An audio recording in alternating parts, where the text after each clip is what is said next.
6 hours. 6 hours. A lot of people tell me like to fly down here because I come down here kind of frequently to visit people and clients and stuff like that. But honestly, I like the fact that I can just be in my own head, be alone, think about shit, just drive. So I low-key come in the morning super early to avoid traffic, but then I get here and get stuck in like 2 hours of the traffic. Yeah. But it's a nice drive. I like it.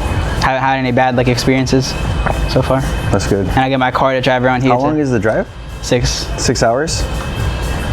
I remember I used to live in Florida. It's Pensacola, Florida, so it's like the Panhandle, which is like the north, like the furthest northwest you can possibly go. And I thought I can drive to like Miami, like no problem. Took me 9 hours to get there. And then when it rains there, it like crazy. Yeah, like you can't drive. You have to go like 15 miles per hour because you can't see anything.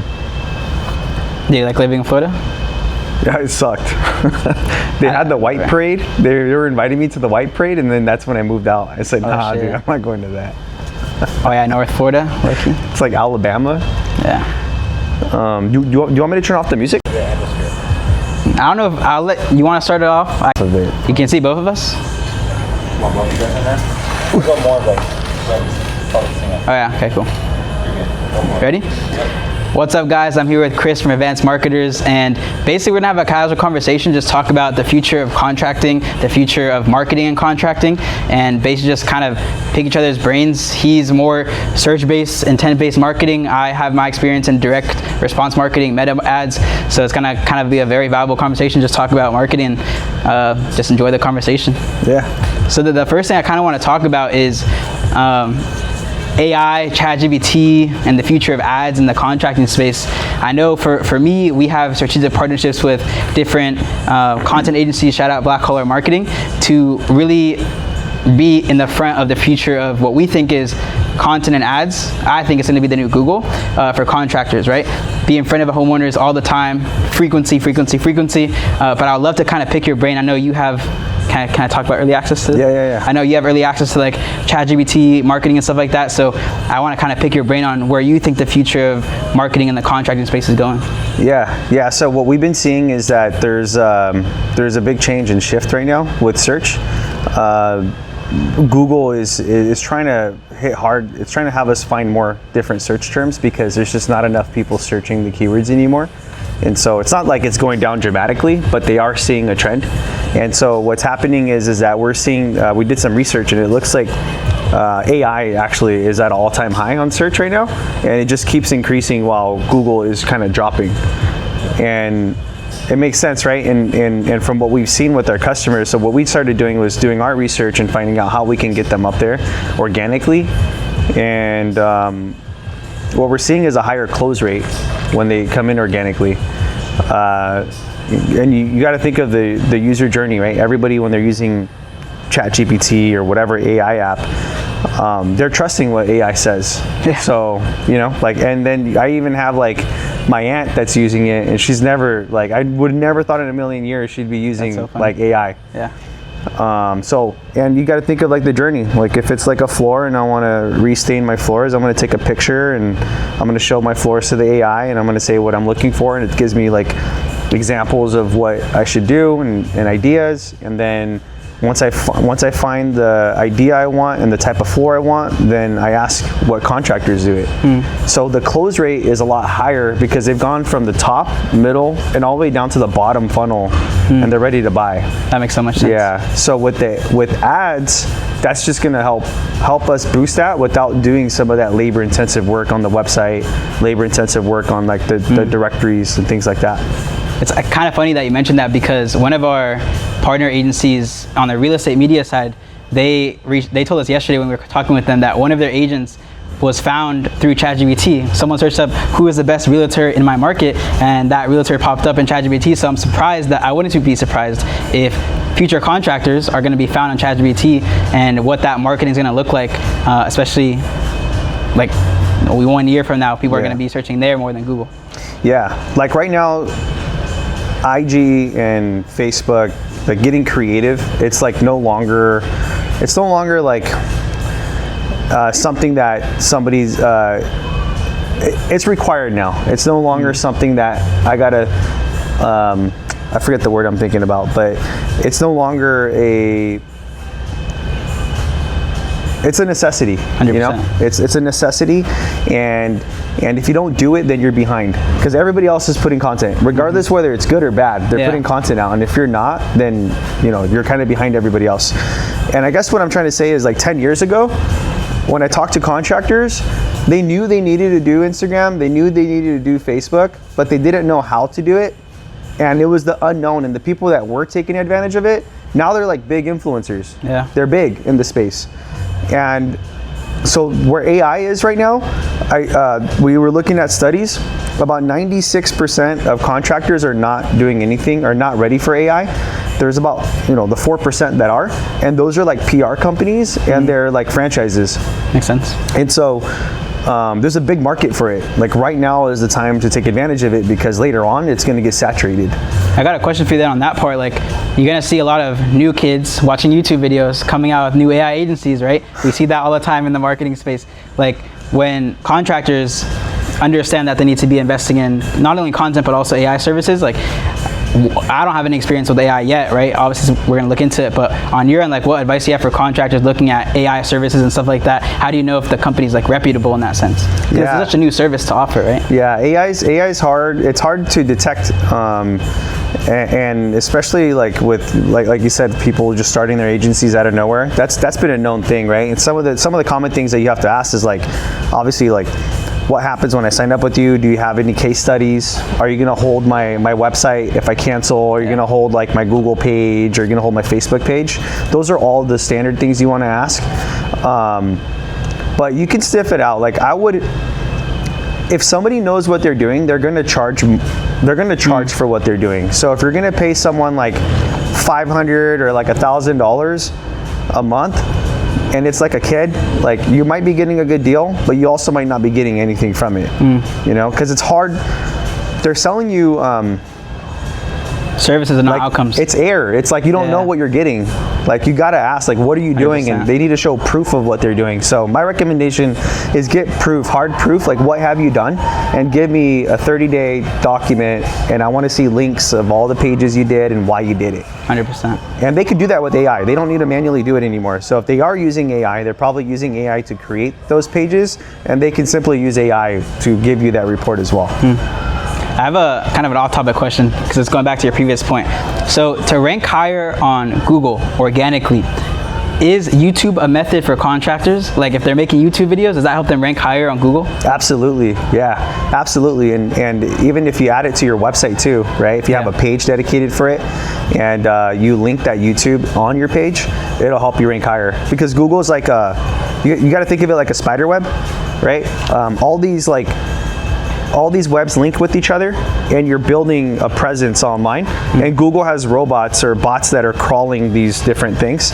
And so the more content you have out there, the more links you have out there that link back to your website or that go on your website, the higher you start ranking. Even internally, like, if you have a website, and let's say we just did a water damage guy. So we created home, about us, service area pages. He's in Las Vegas. Las Vegas is just Las Vegas, North Las Vegas or Las Vegas. So we had to find like small towns and areas we serve, and we found like a small town. That small town links to the services in that small town. So now it's like areas we serve, and let's call it like service area, and then it's like a keyword that he offers. So it's water, mold, fire.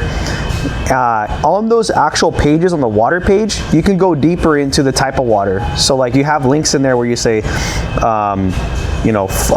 sink, left your sink on, or left your faucet on, overflow, or overflow from second floor, and you have a link there to link to another page. That helps, because Google wants people to click on your website, they want them to interact with your website, and they want them to stay on your website. And so depending on the user, water damage is too broad. Having extra columns to link to other pages that are specifically what that person's searching for is going to help you rank higher. We might not include this, but we were talking to Baja Roofing Jeremy, and he was saying that he was investing in YouTube ads as a contractor, and he was getting hella good results with one specific marketing agency. And I've seen, like, even in the Bay Area, I get hit with a lot of real estate listing ads, and low-key, like, it would convert me if I was in the market for a new home.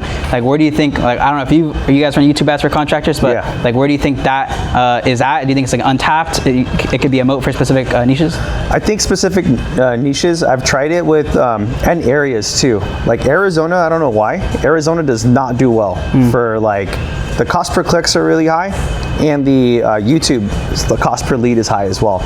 But YouTube is Google, so it's part of their, it's called search ads or video ads. And so we do demand gen video ads where we can target users, we can target people that have gone to specific websites. So if you have competitors, we add your competitor sites on there. If they type in search terms on Google, like roofing or roof repair, then we would put your ads in front of those users that type in those search on YouTube. So it's really good for like brand building, and you can do like, you can go a little more granular on the targeting than on like Meta perhaps. So, and the users on there, from what I've seen, you get a higher quality user. People that go on YouTube usually are trying to educate themselves. Yeah. So they're more like educated. So when they call you and they buy, they're gonna really think things through, but they're gonna be a good customer. They're not gonna be that customer that just buys from you and then like a week later starts asking you for extra stuff, or they don't really know what you sold them. Yeah, and it makes sense that YouTube you get really high intent leads, because if you have good content on YouTube, there's long form content to nurture them. Whereas like with Instagram videos, they're just gonna scroll and kind of brain rot.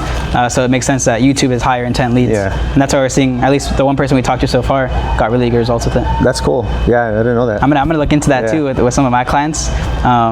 Especially tell them to get it more on YouTube. Yeah, I went away from it for a little bit because Google search ads started getting, like marketing agencies started getting saturated, and the cost per click and cost per conversion started getting high. So this was 3 years ago, and then that's when I started looking at YouTube, because I wanted to find another like niche that I can help out in, and I did great at it, but I think it's starting to, I don't want to say die, but it's not as good as it used to be. It used to be really, really good. I kind of want to segue off of that point, the marketing niche being too saturated. Yeah. I think we both kind of think similar on this point, but I hate when, well, first of all, I hate when people say like, is SMMA saturated? Is the marketing niche, like, are there too many options? And I think 100% you have a lot of people coming in, selling air, selling fluff, not a lot of outcomes, just selling services, basic services at that. But I think something that me and you both have in common was we try to go after kind of the top companies and kind of build our authority that way, especially when entering new markets.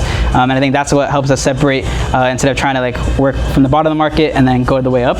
For you, I know you're kind of expanding into different markets, so I would love to pick your brain. You have 10 more years of experience than me in this space. Like, how do you approach entering new markets? And I think that's a very valuable lesson for other marketers that are probably watching this. Yeah, like one thing that I found was that I move fast, right? And so, but it's also, there's also a bad piece to that too. Sometimes you move fast and it really hurts your brand. So you got to make sure you have good systems and structures in place before that.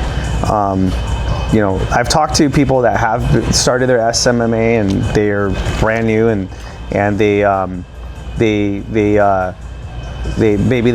were a realtor and they got a bunch of leads for their real estate company, and now they ventured off into doing ads. I see that a lot. Which is cool, you know. Everybody starts somewhere. Like I have no hate for that. And every customer, depending on their budget, sometimes that type of agency works for them, so they can appreciate when they do pay for an agency. So sometimes they're just a part of their business where they need someone like that. But like over-promising, I wouldn't want to over-promise something that I don't know. Like obviously you want to get the deal, but just, you know, every market is different. Every market is different. Have a process set before you start opening up other verticals, because you can really damage your reputation. That's the biggest thing for me, is my reputation. You know. Makes sense. Yeah. What did I want to talk about? I wanted to go back to one of the points you made about marketing agencies trapping you, right? I think Ismail made a good video on this too. Like, specific marketing agencies, especially bigger ones, not so much the smaller ones, but bigger ones for sure. I know you and me don't do this, we don't operate that way, but they trap your domains, your landing pages, your ad accounts even. Why do you think that's still a standard for marketing agencies? What benefit do they have from trapping customers? Like, doesn't that hurt the brand at the end of the day? Yeah, so before I started my agency, I actually worked for some of those agencies. And they were like more of a sales house. They just wanted to sell. Yeah. Like sell. And I mean, I didn't know much about what they were doing there. I would sell it. I wouldn't see the back end or anything. And then after 3 months at like the first agency I worked at, I found out that people were calling me like, hey, I'm not seeing the results that you guys promised. I don't even have my website. And then they would try to charge them, or if they did have a website, didn't see results, they would try to charge them the full 12 months to get out of the contract. Or otherwise they held the website. And then I did my research, worked for another agency, same thing. And so those companies are not worried about their brand. They're just a sales company. So if you're getting those like automatic calls where they're just calling you and saying, hey, we want to verify your Google listing, like get away from those guys. You know, it's not Google. And I can't believe sometimes people sign up for it. Yeah. Just keep that $199 or $299 and go somewhere else. Yeah, especially if you're a construction company, like if you feel like you're trying to get sold during that discovery call, like it's probably not the best partner for you. Like focus on companies that leave a value, kind of give you value off the bat. Something that we do with our clients is we give them free consulting first. We hop into their ads manager, we look at what the problem is. If they're having like problems reducing their cost to acquire a customer, we give them free game off the bat. And that's where they trust us and they end up working with us. So don't try to like work with companies that try selling you. They're very salesy off the bat. We actually had a pool builder, he ended up signing with them. Come to us. He worked with Goat Media before this, right? Okay. He felt very pressured to close on that call because it was a closer, a sales guy closing him, right? He came to us because he was getting bad results. He didn't like the results they were doing. We gave him a free consulting call, and he didn't have enough content for me to feel comfortable like bringing him on. Like obviously I could take him on, charge him, still get him good results probably, but I felt more comfortable referring him to Black Collar, help them build their brand, their content, and then after a couple of months, come back to me, right? So that's kind of how we don't operate very sales minded. Like we want to make sure we bring on the right clients and at least have some form of value that we're leading off with. So that's what separates both of us, right? Yeah. Leading with value instead of just like focus on sales. Yeah, and sometimes when you scale your company, you have a lot of moving pieces, and sometimes you don't see that kind of stuff. Like I've recently had somebody that was a little pressury, and I had to let him go, right? Because I don't want somebody like that on my team. Whenever I hire, I look for, especially on the sales side and on the account manager side, we call them the growth specialists. I look for people that have done a few things. One is, did they have their own business? And if they did, like, you know, they understand every dollar counts when they're spending money, so they're not gonna be someone that's just gonna wreck your account, because a lot of these kids that start their agencies, they don't understand how money works sometimes, and they just want to spend your money, and that can be a problem. The second thing is too, they're consultants. I look for consultants that step outside of just like, let's make you money and get you leads, because that's not what's gonna make you money. The leads is the first part. Then you got the sales, then you got the operations, you got all the other things that happen after that that a lot of people don't look at. And so that's why I look for consultants, because they're gonna make sure that if it does work for you, it also works for our company. They look at both sides to make sure it's a good fit. Shout out Latino Link Consulting. That's why I named myself like that. I kind of want to lead off of that. I lost my point though. Fuck. Say your last point. Yeah, so that's why I hire consultants, because I want them to look at both sides. I want them to make sure that it's good on our end as a business, that they're going to keep us long term, and we can help them grow. Perfect. So I actually appreciate that, because I know a lot of people, especially newer marketing agencies, the ones that kind of sell basic retainers and try to get like 1,000 people into their agencies, they sell, first of all, basic services, but two, they also just sell leads. And we understand, at least you and me, that cost per lead is not how you should be running your business off of. That's not the one number you care about. Like cost to acquire a customer, I would argue, the one number you want to reverse engineer your entire marketing around, right? But like if you're getting sold by an agency just selling you leads, that's also something to look out for. Like that shows you that they're not going to care about if they're spending mass amounts of money and not actually getting you customers, and just care about cost per lead and optimizing for that one number alone. Right. What have you seen in that? Well, with us, what we are like, one of our core values is revenue first always, because earlier in the agency, people would tell me like, hey, we got like low cost per lead, and I kept telling them like cost per qualified lead, and a qualified lead is somebody like on the phone saying, hello, I want your service. That's what we call a lead. We don't call like just somebody that filled out a form, some Joe Schmo guy. I want to know somebody that's qualified, and then after that, how many does it take to get a sale, right? Those are the metrics we look at, because that's what matters. If I got you $10 leads and you canceled 4 months later, I don't care about the $10 lead. I care about your revenue, because if you made money, like if you canceled and this guy said, oh, well, I got him $10 leads and he canceled and he's mad and he's walking outside, like that guy sucks. Well, no, it's not that guy. It's something that you did. You had control over the ads. So, you know, what happened? How did he not make money? Because that's the only reason why. You hire a marketing agency to make money. That's what you hire us for. So if we can't make you money, then we didn't do our part. And so that's what we look at for that. A lot of these guys that sell leads, there's a couple things that I see.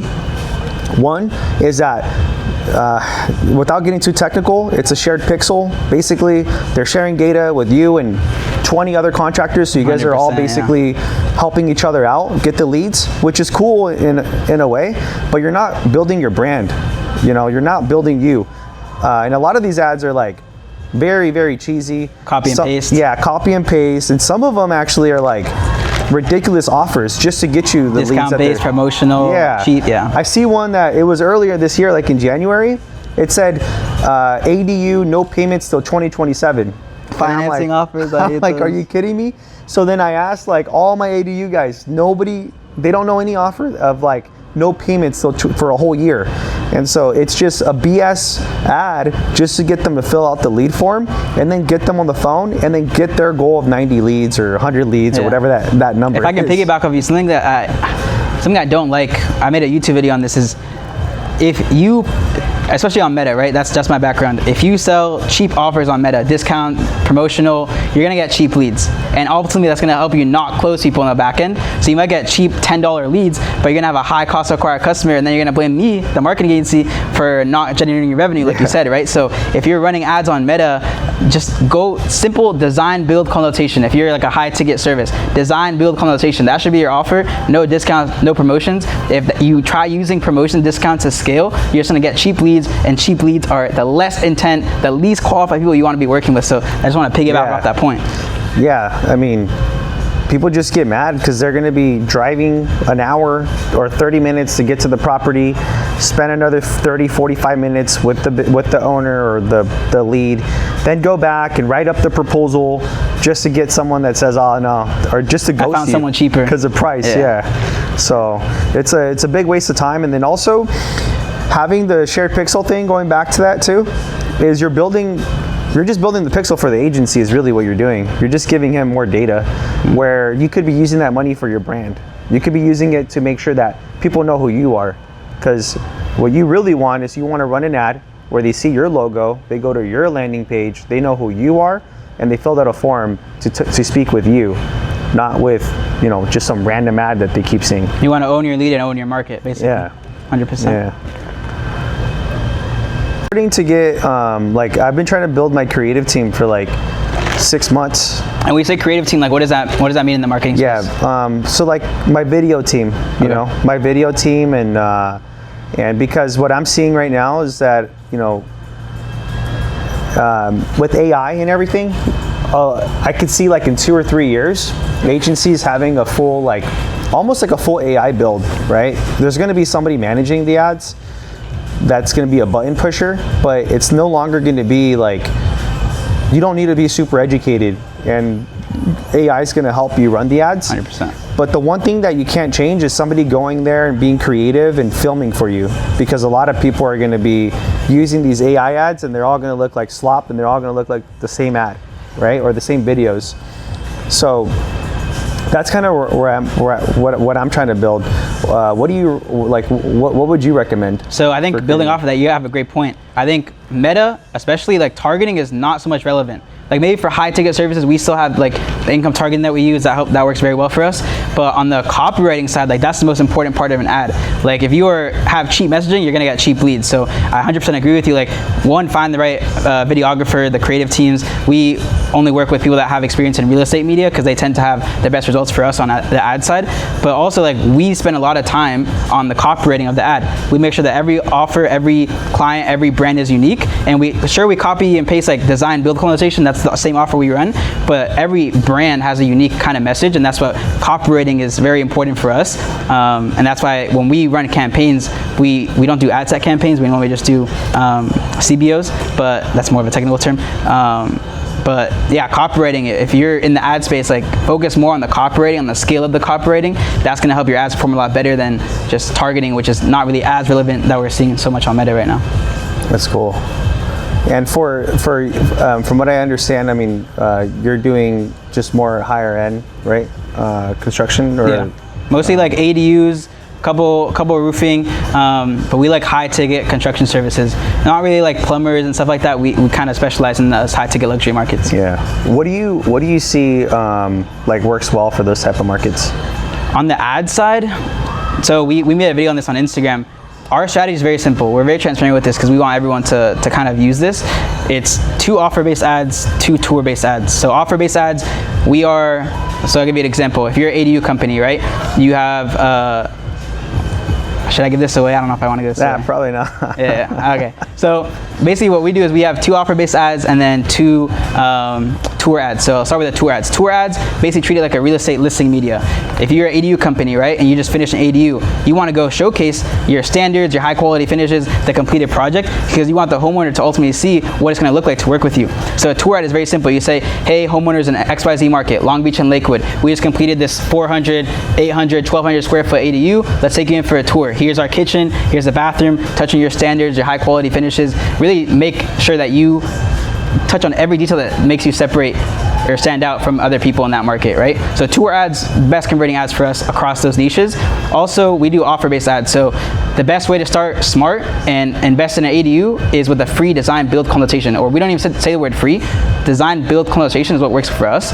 So like if you have a high ticket construction service, offer-based ads, design build consultation, or do tour ads showcasing your final projects. That tends to work across the board for us with all of our clients. Sweet. And you can kind of use that for roofers too, showcasing their final completed projects as well. Something that we also see working is this is why we work with content agencies. If you find your best piece of organic content and run that as an ad, even if you just run it as a brand awareness ad, that tends to convert people to your page and they find you organically, right? So running your best piece of organic ads in your local market tends to also perform for us. Yeah, that's what I've been doing for a couple people. Is I've been running more like branding campaigns where people start following, and as long as if I see that they're posting, I'll do that, because I don't know if you hear this a lot, and I'll ask a lot of clients this. I'll be like, hey, where are you getting part of our process when we're onboarding is we ask, where do you get your leads from? We talk about close rates. And a lot of times when they come in organically, they'll talk about these people that have followed them for 9 months and then convert, and they're so easy, and they're high ticket. They're like the biggest sales that they've had and super easy to work with. And so hearing that their followers close a little, like they're high ticket close and they're easier to sell, we decided that if we see them running organic posts, then we're going to run a follower campaign to make sure that they start generating the followers. Now, we're not just going to run any like follower campaign. We're going to look for lookalike audiences and build a campaign off of that, then clone it, and then build. Or they have email lists, great thing to put in the Meta ad account. Yeah. So that's what we've been doing. It's been working for us. It's a longer play. Yeah, it's a longer play, but it only works I guess it works for multiple people. But like if you have a good marketing budget, like for sure be running brand awareness ads for that point alone. Yeah, we always ask for like 5%, 10% of their budget towards that. Specifically, like you said, design companies, design and build, those guys, because they want to do a whole house for like $9 million. That's not going to come from an ad. Like it might come from an ad in the beginning of the journey, but at the very end, they end up reaching out to you because they wanted to reach out to you. Well, like a basic core principle of marketing is like someone needs to watch 7 hours of their content or engage with 7 hours of their content before it converting, right? So like we specialize in meta ads, right? We know that we can bring you a lead, but they might not convert just off the Facebook form or coming to your landing page alone. Like we need to have long form assets to nurture them. So make sure your website has either VSL, testimonial videos, make sure they're long form and not just optimized for short form, because like you said, people need to engage with you for a long period of time before trusting enough to do like a $9 million home or a custom build like that. Yeah, in sales, because I come from a sales background too, I think it was like 10 to 14 times. You have to talk to someone 10 to 14 times before they buy on average. So you're kind of doing the same with organic by posting. You're kind of slowly touching them and educating them, and you can just keep doing that until they're like ready to buy. I think I'm going to touch on a point there. One ad that works for us, we call them educational ads. So I think I'll share the hook, might as well, because people can find it on my YouTube channel.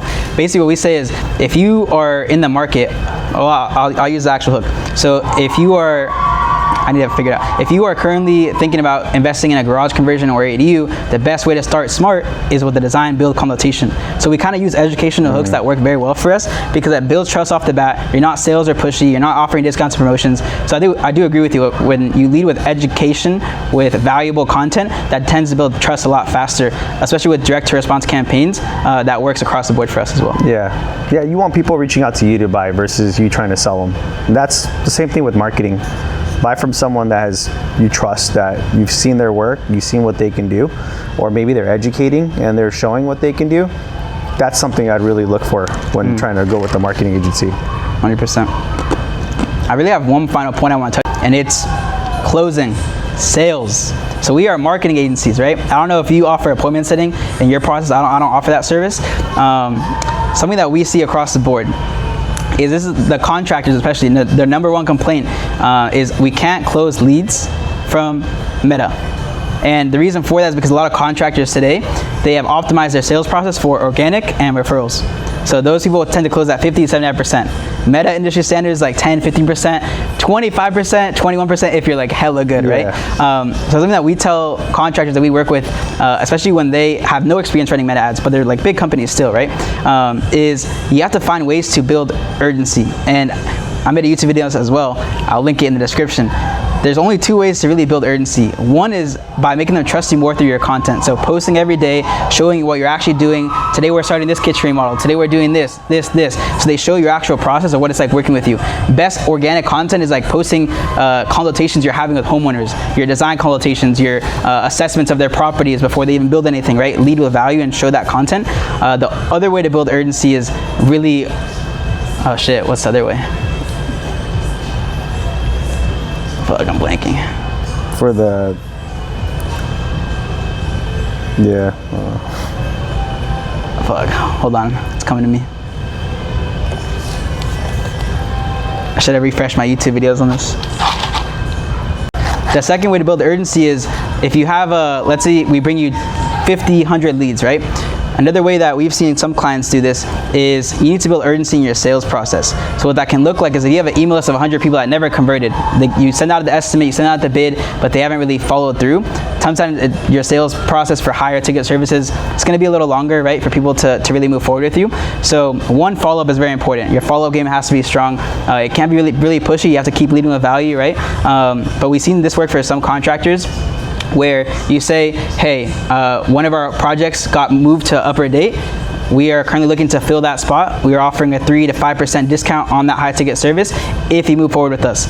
So another way to build urgency is with your follow-ups, right? Make sure that you have the right follow-up sequences, the right follow-up frameworks to close leads that we are bringing you from Meta. I know they're gonna close at a less percentage than your organic referrals, but urgency is very important if you are trying to close a lot of Meta leads. Like, make sure that you are optimized for urgency in your follow-ups or in your content. That's really how we're seeing contractors close more Meta leads and kind of have a 21% closing rate. Not from leads that we bring them, but leads that they send proposals to, so that's like 1 out of every 5.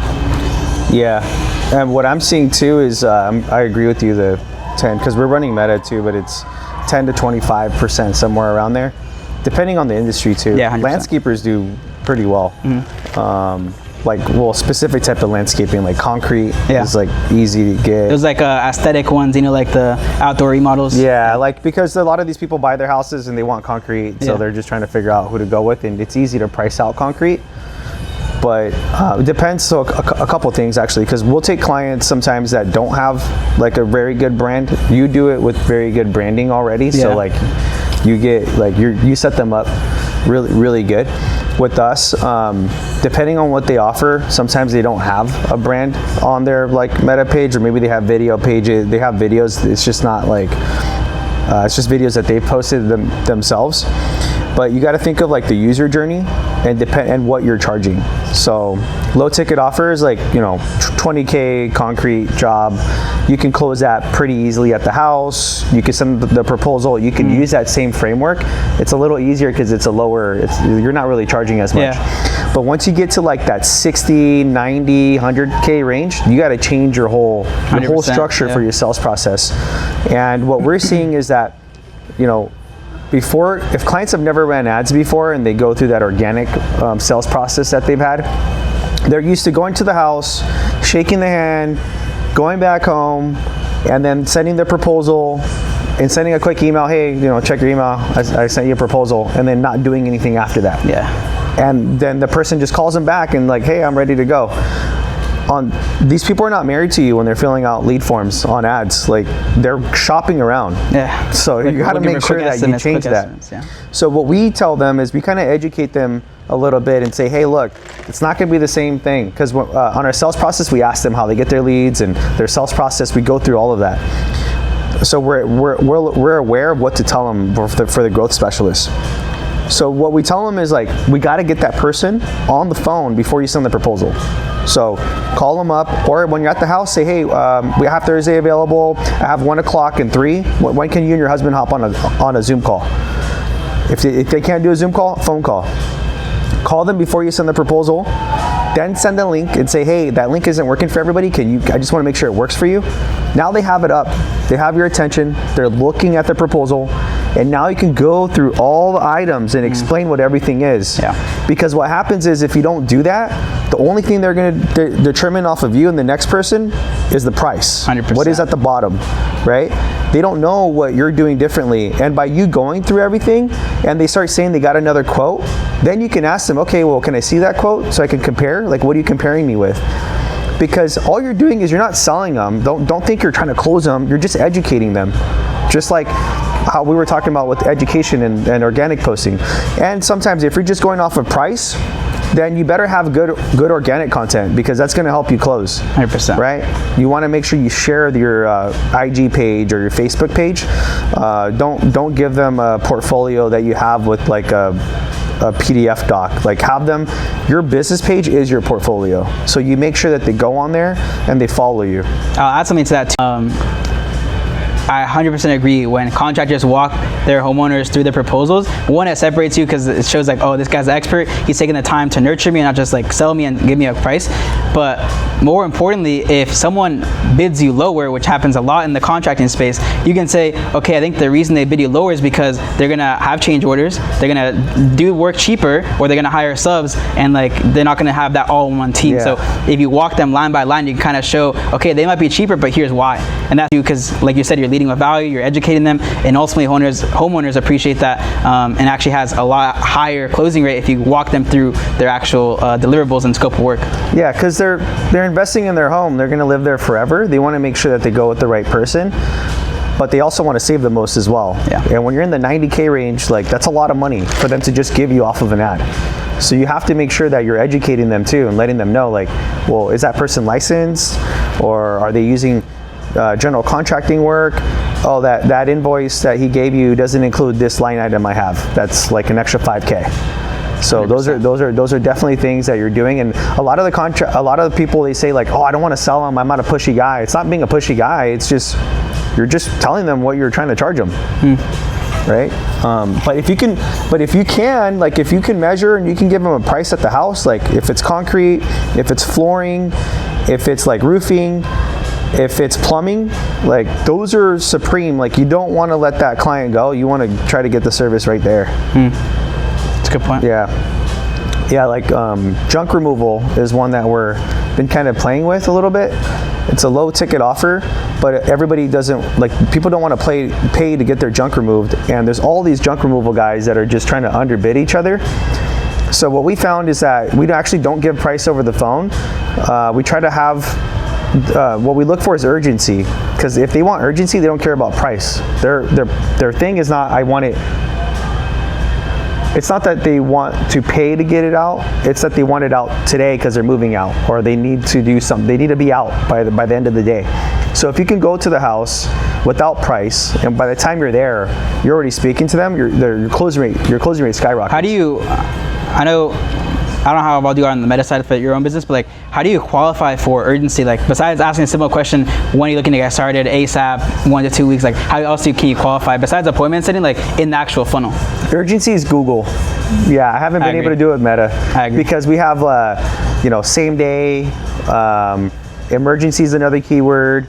So we use keywords when they type it in. That's what we use. It's hard to hit urgency with Meta, but Meta is good for like bigger deals, like for like the junk removal guy. We're doing like hoarder cleanouts. We're doing like I forget the service, but it's where they got to clean the whole house out. Garage cleanouts is another one where you can go out and you can give them a lower quote. The only thing is, sometimes the placements, like we try not to do marketplace because we get rid of everything that's not a feed. Yeah, like apps and suites and that. Like no, just Instagram feed and Facebook feed, and maybe search results too sometimes helps, but everything else like we don't care about. It's a waste of money. A lot of people just looking for deals. Yeah. So, yeah, man.